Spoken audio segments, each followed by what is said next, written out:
Lo necesitábamos más que tú. Esa fue su excusa. Pero él no sabía que mi laptop tenía un guardián silencioso. Todo empezó en la casa del lago. Lo necesitábamos más que tú.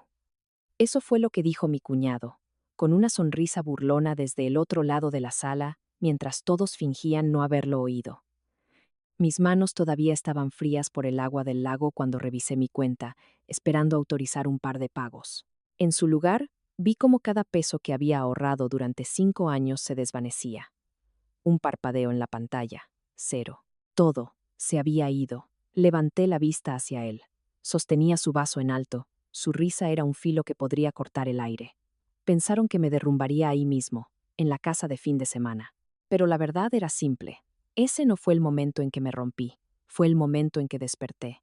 Mi nombre es Florencia, y durante la mayor parte de mi vida, creí que la familia era algo sólido, algo en lo que podías apoyarte sin preguntarte si colapsaría bajo tu peso. Crecí en la Ciudad de México, en una pequeña casa en Coyoacán que siempre olía a serrín y a café de olla los domingos. Mis padres tenían una pequeña ferretería en una esquina del barrio, de esas donde los clientes habituales pasaban solo para conversar.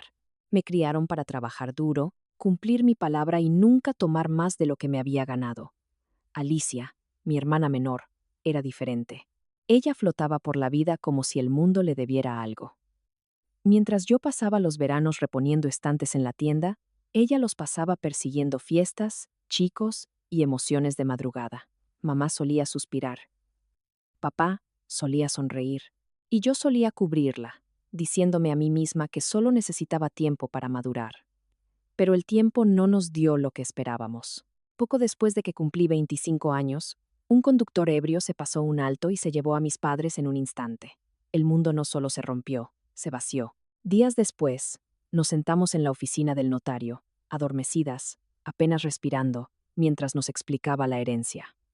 Una casa modesta, la ferretería y una pequeña cuenta de ahorros.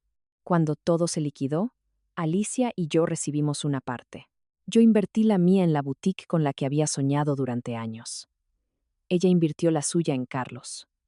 Él entró en su vida como una tormenta, ruidoso, encantador, demasiado pulcro, demasiado perfecto. El tipo de hombre que habla rápido, se ríe fuerte y se mueve como si ya hubiera ganado algo por lo que nunca luchó. En cuestión de meses, estaban casados. En menos de un año, Alicia ya no era la misma. Más suave, más callada, siempre buscando la aprobación de Carlos en su mirada antes de hablar. Yo lo noté, pero ella lo minimizaba. Él solo quiere lo mejor para nosotros. Susurraba, aunque nunca parecía convencida.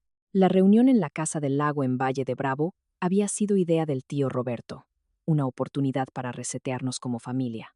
Y de verdad le creí. Cargué el auto con botanas, suéteres doblados y esa cálida sensación de esperanza que solo tienes cuando deseas que las cosas mejoren. Cuando llegué al muelle, la luz del sol rebotaba en el agua como una bienvenida. Emilia me abrazó primero. Se acercó y murmuró: Solo prepárate. Adentro, intenté fingir que todo era normal. Sonreí. Sostuve conversaciones triviales, pero la risa de Carlos resonaba en cada habitación, y cada vez que Alicia me miraba, era como si quisiera decir algo, pero no pudiera. El aire se sentía denso, como una tormenta esperando el momento adecuado para estallar. Y yo no tenía idea de que ese momento venía por mí. La primera señal fue pequeña, tan pequeña que casi me convencí de que la había imaginado. Mi laptop estaba sobre el tocador en el cuarto de huéspedes, exactamente donde la había dejado cuando bajé a ayudar a Emilia a picar verduras. Pero cuando volví a subir, la pantalla estaba en un ángulo distinto. El cable de carga estaba conectado a un puerto que nunca usaba. Una cosa diminuta, un cambio de unos pocos centímetros, pero me golpeó como un toque en la nuca, silencioso, deliberado, incorrecto. Pasé los dedos por el teclado. El plástico todavía estaba tibio. Alguien lo había tocado, alguien lo había abierto. Revisé el historial del navegador, limpio, no vacío, limpio, borrado a propósito. Sentí un escalofrío recorrer mi espalda. Intenté calmarme, diciéndole a mis nervios que dejaran de exagerar, pero mi instinto no escuchaba. Susurraba la misma advertencia que había susurrado desde que llegué. Algo aquí no está bien. Más tarde esa noche, mientras todos jugaban cartas en la sala, Entré a la aplicación de mi banco en el celular para aprobar un pago de rutina para la boutique. En lugar de la confirmación habitual, vi un aviso en rojo. Pago rechazado. Fruncí el ceño. Lo intenté de nuevo y obtuve el mismo mensaje. Era inusual, pero todavía no entré en pánico. Los problemas técnicos ocurren. No fue hasta la mañana siguiente que todo se rompió. Clara me llamó cuando yo todavía estaba medio dormida. Su voz era tensa, aguda, demasiado controlada. Florencia, el pago al proveedor rebotó de nuevo, y tu cuenta aparece con fondos insuficientes. Se me revolvió el estómago. Eso es imposible. Pero incluso antes de abrir la aplicación del banco, ya sabía lo que iba a ver. Una parte de mí lo había sabido durante horas. La pantalla cargó. Los números cambiaron. Y luego no hubo nada. No era un error. No era una falla técnica. Cero. Cada peso que había ahorrado durante 5 años, desaparecido. Entré a la cocina como un fantasma. El olor a café, las conversaciones, el ruido de los cubiertos. Todo se sentía distante, irreal. Cuando dije, mi dinero desapareció, la habitación se quedó en silencio. El tío Roberto se puso de pie. ¿Desapareció? ¿A qué te refieres con que desapareció? Levanté mi teléfono. Transferido durante la noche. Todo. Jadeos, murmullos. Emilia corrió a mi lado. Solo 2 personas no se movieron.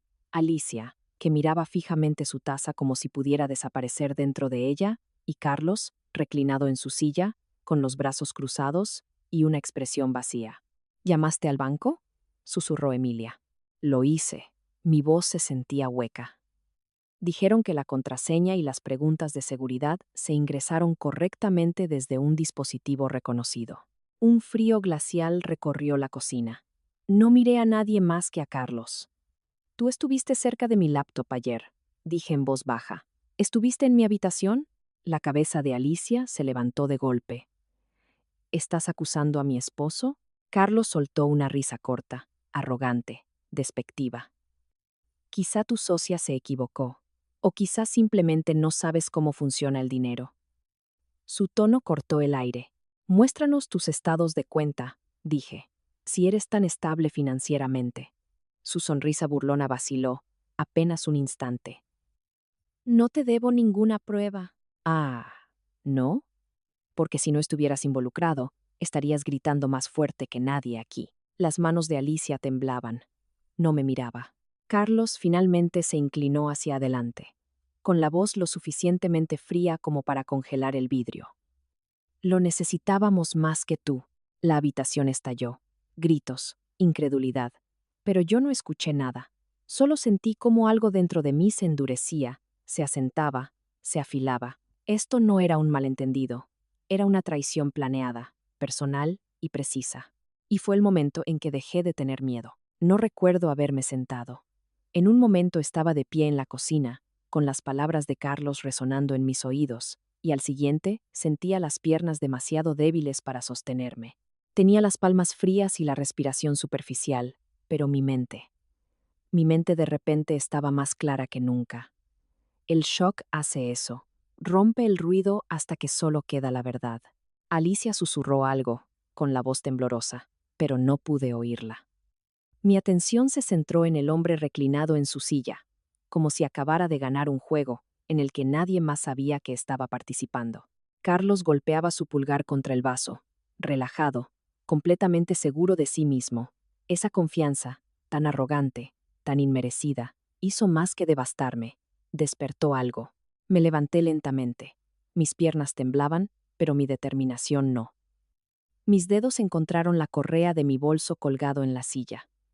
El cuero se sentía fresco, me anclaba a la realidad. Cuando lo levanté, los ojos de Carlos se desviaron hacia el movimiento. Solo un parpadeo, pero fue suficiente. Temblorosa.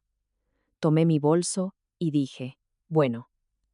Hice una pausa lo suficientemente larga para que él sonriera de nuevo. Entonces no te importará lo que viene ahora. La habitación se congeló. Hasta el zumbido del refrigerador parecía más fuerte que la respiración de cualquiera. Carlos se mofó y se levantó tan bruscamente que su silla raspó el suelo. Tú no vas a llamar a nadie, espetó, acercándose a mí. Antes de que pudiera llegar, El tío Roberto se interpuso, con los hombros firmes. Aléjate de ella, dijo con calma, con firmeza, el tipo de voz que había zanjado décadas de discusiones familiares. Carlos se rió en su cara. Por favor. Estás siendo dramática. El dinero se fue. Punto. Enterrado. Nunca lo volverá a ver. La mirada que me lanzó no era la de un hombre que fanfarroneaba. Era la de un hombre acostumbrado a salirse con la suya.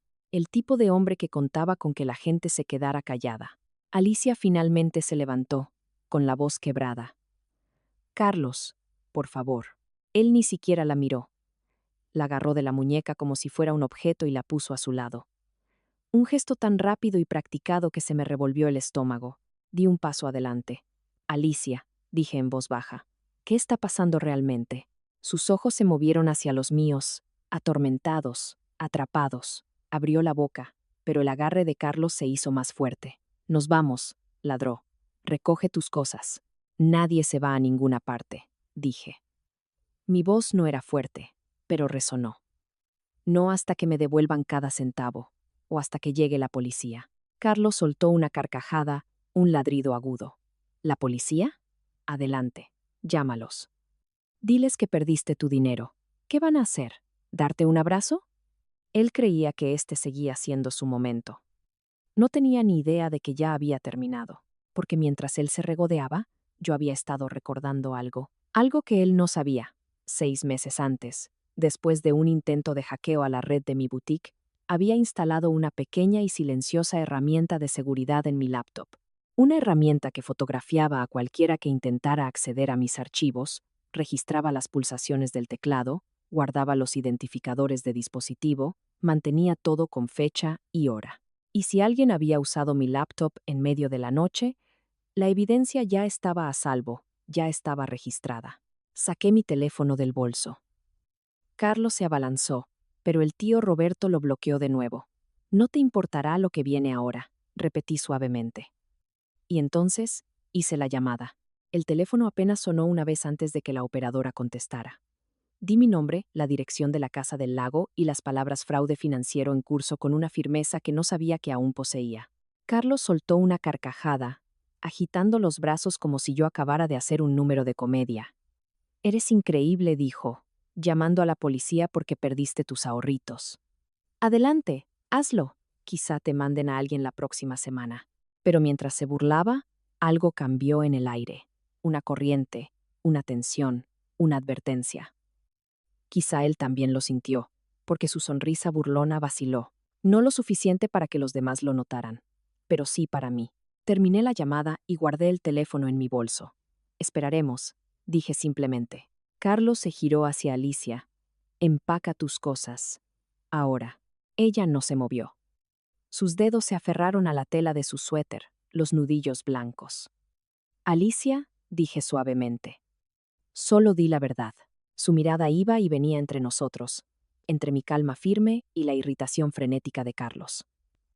Abrió la boca, pero él volvió a agarrarla del brazo. No digas ni una palabra. Emilia dio un paso adelante. Déjala hablar. Carlos le lanzó una mirada que podría cortar la leche. Tú no te metas en esto. Pero por primera vez desde que llegué a la Casa del Lago, no fui yo quien reaccionó. Fue Alicia. Se zafó de su agarre con un tirón, su voz quebrándose. Estoy cansada, Carlos. Estoy cansada de mentir por ti. La habitación se paralizó. Tía Patricia ahogó un grito. La mandíbula del tío Roberto se tensó. Carlos la miró, atónito. Luego, la ira creció en él como una marea. Tú, estúpida. Nunca terminó la frase, porque fue entonces cuando se oyó el sonido. Un golpe seco y violento, tan potente que sacudió las paredes, hizo vibrar las ventanas y tiró un par de cuadros al suelo. Todos se sobresaltaron, incluso Carlos. Emilia susurró, ¿qué fue eso? Pero yo lo sabía. En el fondo, lo sabía. Segundos después, la puerta principal se abrió de golpe con una fuerza que hizo entrar una ráfaga de aire frío por el pasillo. Pasos pesados retumbaron en el piso de madera. Siguieron voces. Policía, nadie se mueva. La arrogancia de Carlos se evaporó. Su rostro perdió todo el color mientras 3 oficiales uniformados entraban en la sala. seguidos por una mujer de civil, la detective Ramírez. Llevaba una carpeta en la mano. ¿Florencia? Di un paso al frente. Soy yo, asintió una vez, con ojos agudos y eficientes. El equipo de ciberseguridad de su banco marcó transferencias sospechosas ligadas a sus cuentas. Recibimos la alerta y rastreamos múltiples intentos de inicio de sesión desde esta ubicación. Carlos encontró su voz, tartamudeando. Esto es un malentendido. Alguien nos hackeó. La detective Ramírez enarcó una ceja. Interesante, porque los inicios de sesión provinieron de un dispositivo reconocido. Los ojos del tío Roberto se desviaron hacia mi habitación de huéspedes. Los míos permanecieron fijos en Carlos. Tragó saliva. Mucha gente pudo haber tomado prestada su laptop. Bien, dije en voz baja. Entonces no te importará lo que hay aquí. Le entregué mi teléfono a la detective Ramírez. Ella abrió la carpeta que yo había preparado, desplazándose por las fotos y las marcas de tiempo. Fotos que el software de seguridad había tomado. Foto tras foto de Carlos sentado frente a mi laptop, tecleando con intensa concentración, el brillo de la pantalla reflejado en su rostro. Cada ángulo, cada intento, cada pulsación de tecla registrada. La expresión de la detective Ramírez no cambió, pero su voz sí, más firme, más fría. Señor Henderson, dé la vuelta. Manos a la espalda. Carlos retrocedió. No, espere, esto es una locura. Dos oficiales lo agarraron antes de que pudiera huir. Se debatió, gritando. Alicia, diles que yo no fui. Alicia. Pero Alicia no se movía hacia él. Estaba de pie a mi lado, llorando, pero firme, más fuerte de lo que la había visto en años. Lo hiciste, susurró. Sabes que lo hiciste. Carlos la miró como si lo hubiera apuñalado. Tú, inútil. La detective Ramírez lo interrumpió. Suficiente. Lo esposaron. Su anillo de bodas tintineó contra el metal mientras sus manos temblaban. ¿Crees que eres libre sin mí? Le escupió a Alicia. No eres nada sin mí. Alicia se acercó, no para consolarlo, sino para asestar el golpe más silencioso y certero. No era nada contigo. Su rostro se contrajo, su arrogancia se derrumbó, y por primera vez, desde que lo conocí, Carlos pareció asustado. Mientras lo arrastraban hacia la puerta, gritó mi nombre como si fuera una acusación. Florencia, esto no ha terminado. Pero ya había terminado. Cuando los oficiales lo sacaron, la casa se quedó en silencio. Un silencio total. Tía Patricia se secó las lágrimas. El tío Roberto soltó un suspiro tembloroso. Emilia me tocó el hombro. Entonces, Alicia se derrumbó en mis brazos. No con debilidad, sino con alivio, como si un peso que había cargado durante años finalmente se hubiera desprendido de su espalda. Lo siento, lloró. Debí habértelo dicho. Debí haberlo dejado. Simplemente no sabía cómo. La abracé más fuerte. Ya pasó, le dije. Estás a salvo. La detective Ramírez regresó. Con toda esta evidencia, es muy probable que recupere la mayor parte de los fondos. Y él no podrá usar amenazas o coerción contra nadie por un largo tiempo. Asentí, pero mi mirada se desvió hacia la ventana, el lugar donde Carlos había estado la noche anterior, riendo como si fuera el dueño del mundo. Hoy, el mundo le había respondido. Y no se estaba riendo. La casa del lago se sentía diferente después de que Carlos se fue. Más silenciosa, más ligera, casi como si las propias paredes hubieran exhalado. Las patrullas ya se habían alejado por el largo camino de grava cuando Alicia y yo salimos al porche. Se veía pequeña bajo la luz de la mañana, pero no frágil, más bien como alguien que finalmente se da cuenta de que el mundo no es tan oscuro como le habían enseñado a creer. Durante la semana siguiente, todo se movió rápidamente. La detective Ramírez me mantuvo al día mientras el banco recuperaba los registros de transferencia y rastreaba el rastro digital de Carlos. Cuando me llamó para decirme que la mayor parte del dinero sería devuelto y que las pérdidas restantes estarían cubiertas por el seguro contra fraudes, me senté en el borde de mi cama y me permití respirar por primera vez en días. 5 años de trabajo. A salvo. Alicia hizo su propia llamada a una amiga con un cuarto de sobra y solicitó el divorcio poco después. Se mudó conmigo, temporalmente, llenando mi apartamento con disculpas suaves y el aroma de los postres que horneaba por la noche. Había momentos en que la culpa la inundaba, pero yo le recordaba que sobrevivir a alguien como Carlos no era debilidad, era resistencia. Y ahora estaba eligiendo algo mejor. Unos fines de semana después, la familia se reunió de nuevo en la casa del lago. Esta vez, no para una reunión, sino para un nuevo comienzo. Repintamos las barandillas del porche, arreglamos las ventanas que Carlos había azotado durante una discusión meses antes y abrimos todas las cortinas para dejar que la luz volviera a entrar. La casa ya no se sentía embrujada, se sentía recuperada. Y mientras estaba de pie en el muelle, viendo el agua ondular bajo el sol, me di cuenta de algo simple y verdadero. La justicia no borra el dolor, pero sí crea suficiente espacio para que la sanación crezca. Un mes después, estaba dentro de mi segunda boutique. La luz del sol se derramaba sobre los nuevos exhibidores como una promesa que había luchado por mantener. El dinero estaba de vuelta, las puertas estaban abiertas, y por primera vez en mucho tiempo, me sentía arraigada en una vida que yo misma había construido. Alicia pasó esa tarde con pan dulce recién hecho, su sonrisa más suave, más firme. Aún no estaba curada, pero se estaba moviendo hacia algo real, algo suyo. Mirando hacia atrás, a la casa del lago, a Carlos, a todo lo que se rompió y todo lo que se reconstruyó, una verdad permaneció conmigo. La sangre no le da a nadie el derecho de lastimarte. Los límites, sí. ¿Tú habrías llamado a la policía de inmediato? ¿O habrías intentado resolverlo en familia primero? Cuéntamelo en los comentarios. Gracias por escuchar y suscríbete para no perderte la próxima historia.